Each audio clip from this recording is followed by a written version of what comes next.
크게 아멘으로 화답합니다. 할렐루야. 따라하시겠습니다. 피할 길을 내시는 하나님. 피할 길을 내시는 하나님이란 제목으로 말씀 전합니다. 미로라는 것이 있습니다. 출발 지점에서 도착 지점까지 최대한 먼 길로 돌아가게 하는 길입니다. 그 길을 가는 사람에게 최대한 혼란을 주는 길입니다. 시작할 때는 길이 다 막힌 것 같고 심지어 길이 없는 것 같습니다. 그러나 미로의 특징은 반드시 출구가 있다는 것입니다. 이 미로는 미궁과 다릅니다. 미궁은 입구에 있는데 출구가 없는 길입니다. 우리 인생이 흔히 난관에 봉착할 때 미궁에 빠졌다라고 표현합니다. 거기서 절망하고 포기하고 죽어버립니다. 반면에 미로는 복잡하지만 입구도 있고 출구도 있는 길입니다. 미궁보다 더 절망적인 것처럼 보이기도 합니다. 그러나 결국에는 시간이 걸려도 빠져나옵니다. 미로에서 빠져나오는 한 가지 방법이 있습니다. 한 손으로 한쪽 벽을 만지면서 계속 걸어가는 것입니다. 그러면 수많은 곁길로 가긴 하지만 결국에는 출구를 향해 나옵니다. 하나님이 성도에게 주신 길은 이 미로와 같습니다. 성도의 앞길에 벽과 장애가 놓여 있을 때가 매우 많습니다. 그러나 하나님은 성도의 길을 봉쇄해 놓지 않으셨습니다. 반드시 나갈 길을 만들어 놓으시고 인도하십니다. 따라서 성도가 가져야 할 거룩한 태도가 있습니다. 다름 아니라 극심한 고난의 인생길에서 탈출할 수 있다는 소망입니다. 사도 바울은 본문에서 진리의 말씀을 하고 있습니다. 사람이 감당할 시험 밖에는 너희가 당한 것이 없나니 오직 하나님은 미쁘사 너희가 감당하지 못할 시험당함을 허락하지 아니하시고 시험당할 즈음에 피할 길을 내사 너희로 능히 감당하게 하시느니라. 여러분, 이 말씀이 강조하는 것이 무엇입니까? 그것은 성도와 함께 하시는 전능하신 하나님의 능력입니다.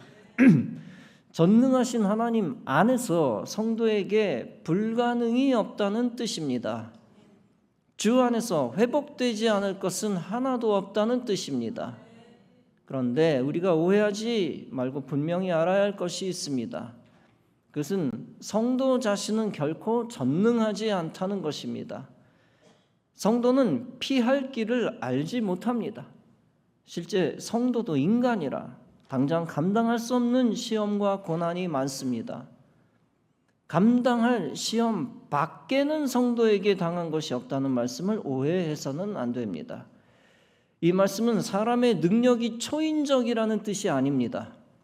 어떤 시험도 성도 자신이 무조건 다 감당할 수 있다는 뜻이 아닙니다. 단지 이 말씀은 하나님 안에서 인간에게 불가능이 없다는 뜻입니다. 하나님 안에서 불가능이 없다.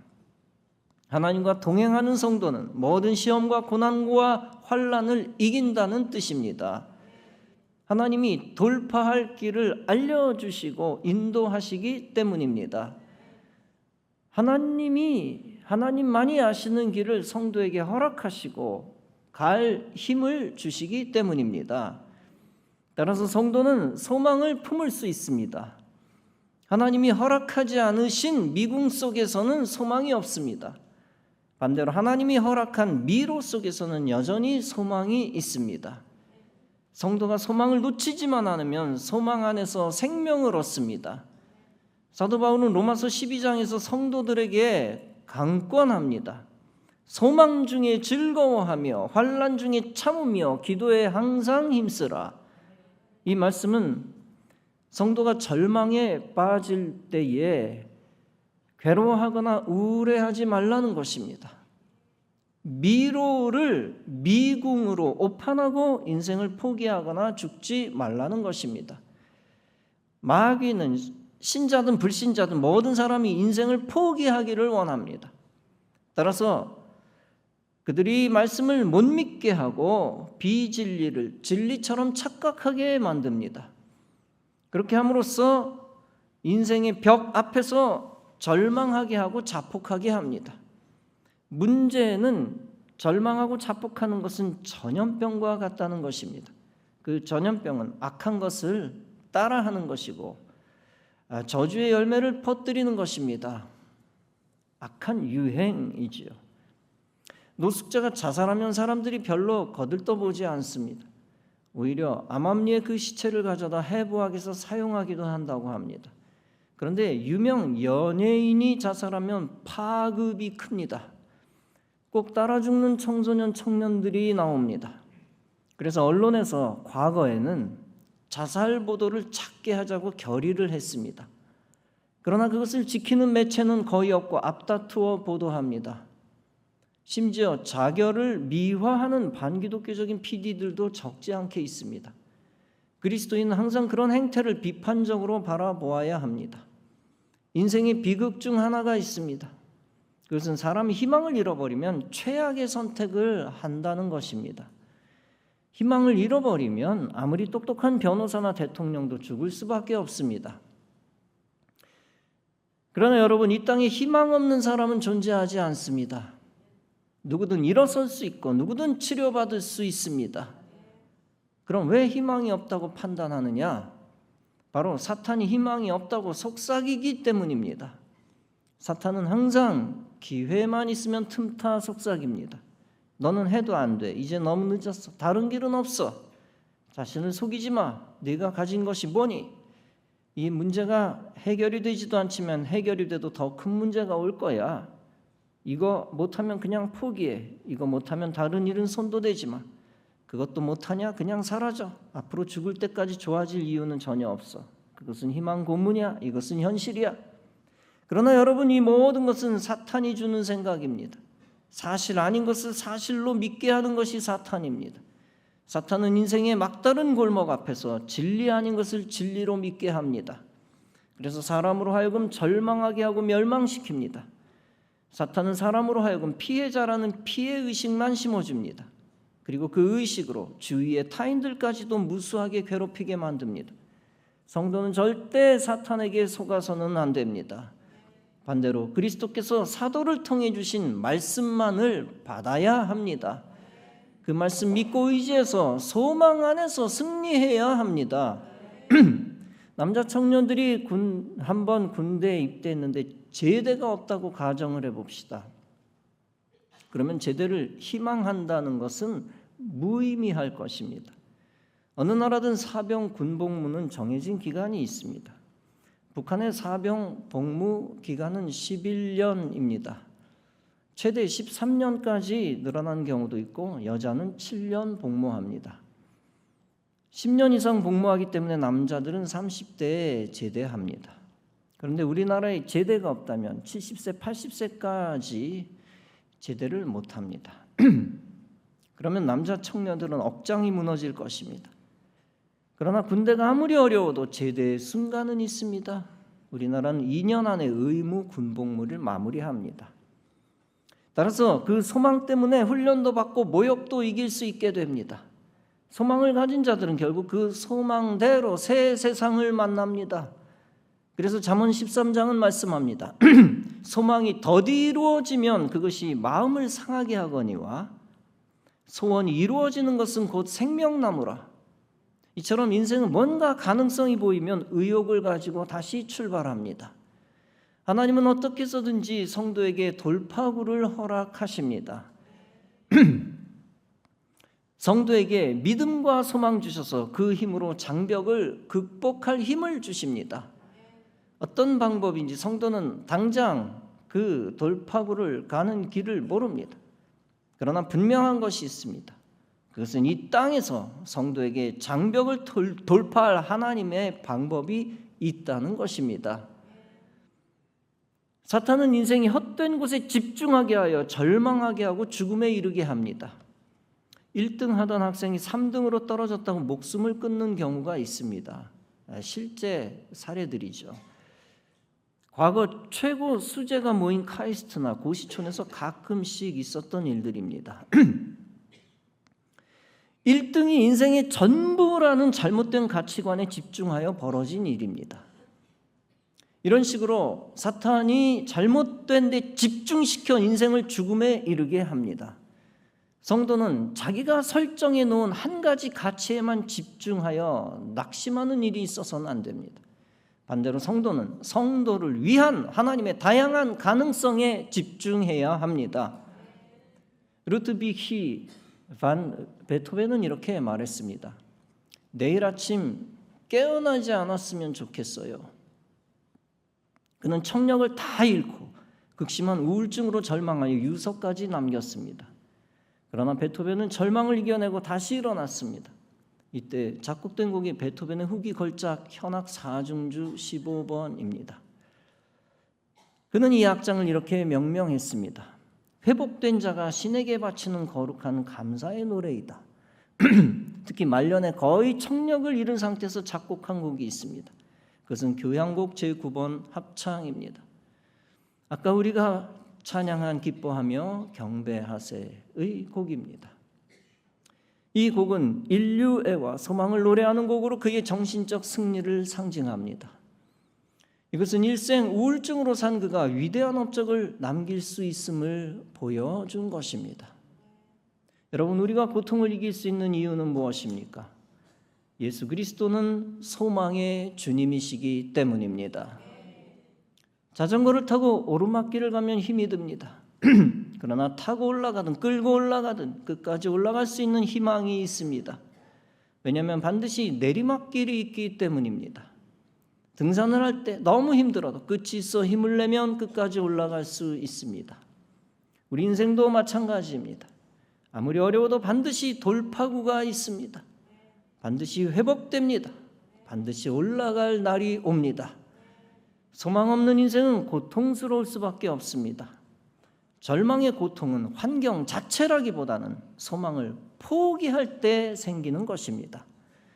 이 땅은 변하지 않을 거야. 우리 가족은 변하지 않을 거야. 우리 학교와 회사는 변하지 않을 거야. 우리나라는 더 이상 발전하지 않을 거야. 내 몸도 좋아지지 않을 거야. 노력해도 안 될 거야. 이런 생각이 고통을 주는 것입니다. 반대로 소망을 가지면 모든 고통과 절망을 이깁니다. 여러분, 소망이 무엇입니까? 언젠가는 해결될 것이라는 믿음이 소망입니다. 언젠가는 상처가 나을 것이라는 생각이 소망입니다.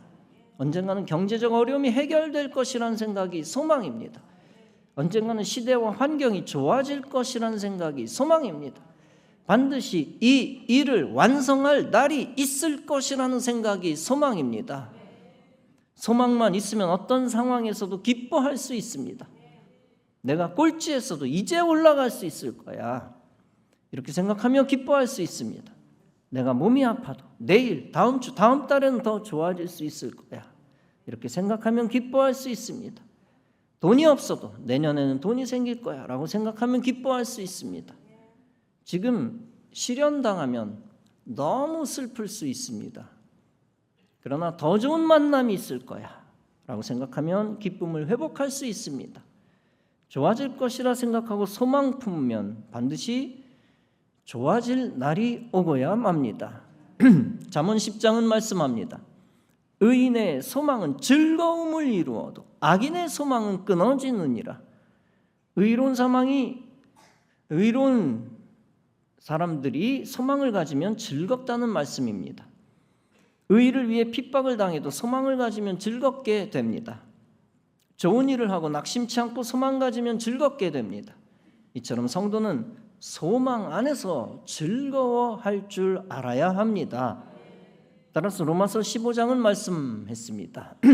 소망의 하나님이 모든 기쁨과 평강을 믿음 안에서 너희에게 충만하게 하사 성령의 능력으로 소망이 넘치게 하시기를 원하노라. 그렇습니다. 하나님은 인생에게 소망을 주시기를 원하시는 분입니다. 믿음 안에 있는 자에게 소망을 주십니다. 그리고 기쁨과 평강을 충만하게 하십니다.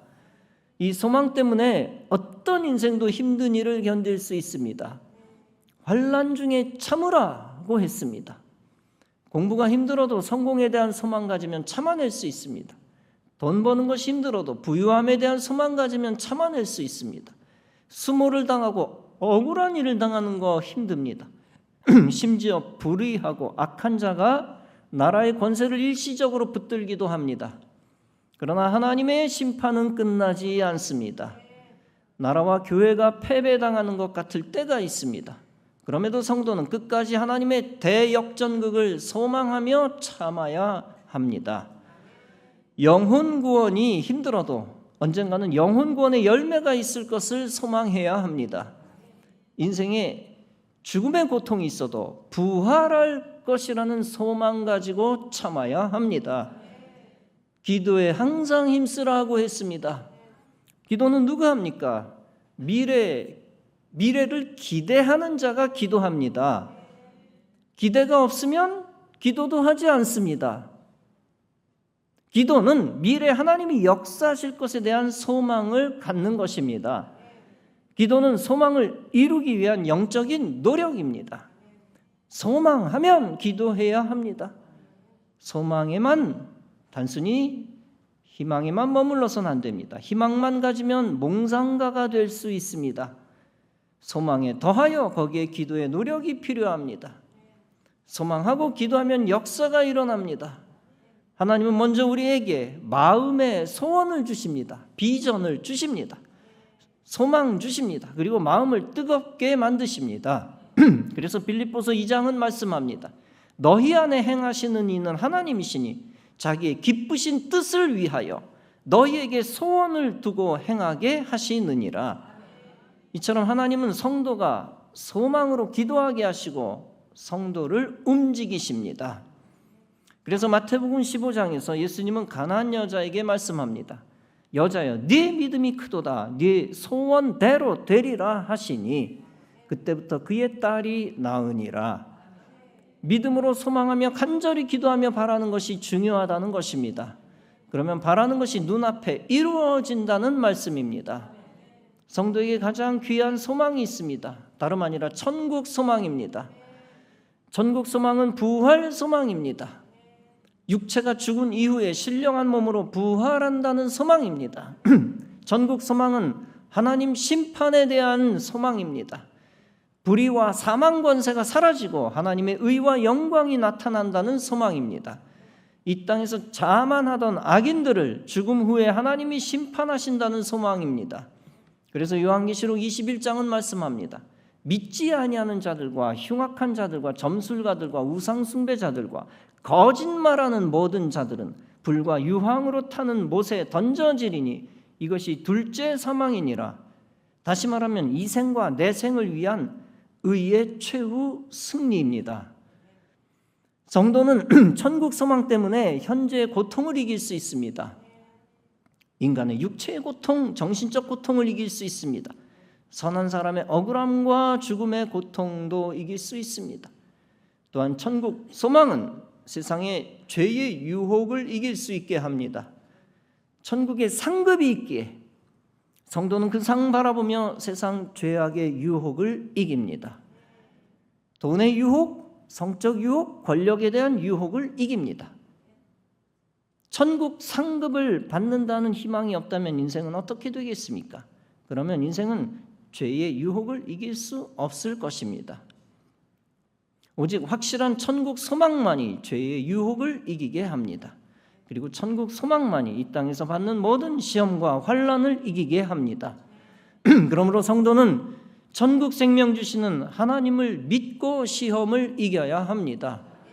성도는 마귀의 종을 심판하시는 심판주 하나님을 끝까지 믿어야 합니다. 그리고 성도는 하나님의 종을 이기게 하시는 승리의 하나님을 믿어야 합니다. 앞으로 마귀의 권세자들과 마귀의 종들은 기독교 편의 선자를 바로 핍박할 것입니다. 정직한 자와 의로운 자 편의 선자를 즉시 탄압할 것입니다. 그러나 여러분들은 그런 마귀의 권세를 두려워하지 말 것입니다. 하나님은 일시적으로 그들의 승리를 허락하셨습니다. 불의하고 거짓되고 그릇된 마귀의 종들이 잠시 세상을 다스릴 수 있습니다.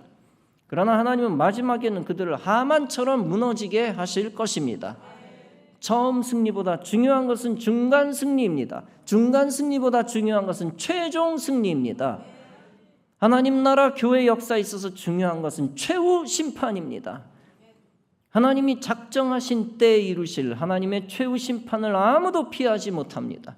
그 최후 심판을 위하여 하나님은 모든 일이 합력하여 선을 이루게 하십니다. 그러므로 성도는 미래의 상을 바라보며 불의를 참고 의를 선택합니다. 악인의 승리에 낙심하지 않고 끝까지 기독교 가치를 지킵니다. 왜냐하면 하나님은 기독교 가치를 지킨 자의 편이 되시기 때문입니다. 잠언 14장은 말씀합니다. 악인은 그의 환난에 엎드러져도 의인은 그 죽음에도 소망이 있느니라. 인생은 부활 없는 십자가를 질 능력이 없습니다. 십자가에 부활이 없다면 그 십자가를 질 능력도 없고 힘도 없고 의미도 없습니다. 성도는 최후 승리 없는 고난을 이길 힘이 없습니다. 오직 인생은 소망이 있는 십자가만을 질 수 있습니다. 그리고 오직 인생은 부활 있는 십자가만을 질 수 있습니다. 왜냐하면 부활 있는 십자가만이 어둠과 불의와 고통을 이기기 때문입니다. 시편 146편은 말씀합니다. 야곱의 하나님을 자기 도움으로 삼으며 여호와 자기 하나님에게 자기의 소망을 두는 자는 복이 있도다. 주님은 천국의 영광뿐 아니라 이 땅에서 미래의 성도에게 승리를 주십니다. 그래서 이사야 35장은 말씀합니다. 여호와의 성량함을 받은 자들은 돌아오되 노래하며 시온에 이르러 그들의 머리 위에 영영한 희락을 띠고 기쁨과 즐거움을 얻으리니 슬픔과 탄식이 사라지리로다.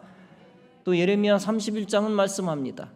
너의 장래에 소망이 있을 것이라. 너의 자녀가 자기들의 지경으로 돌아오리라.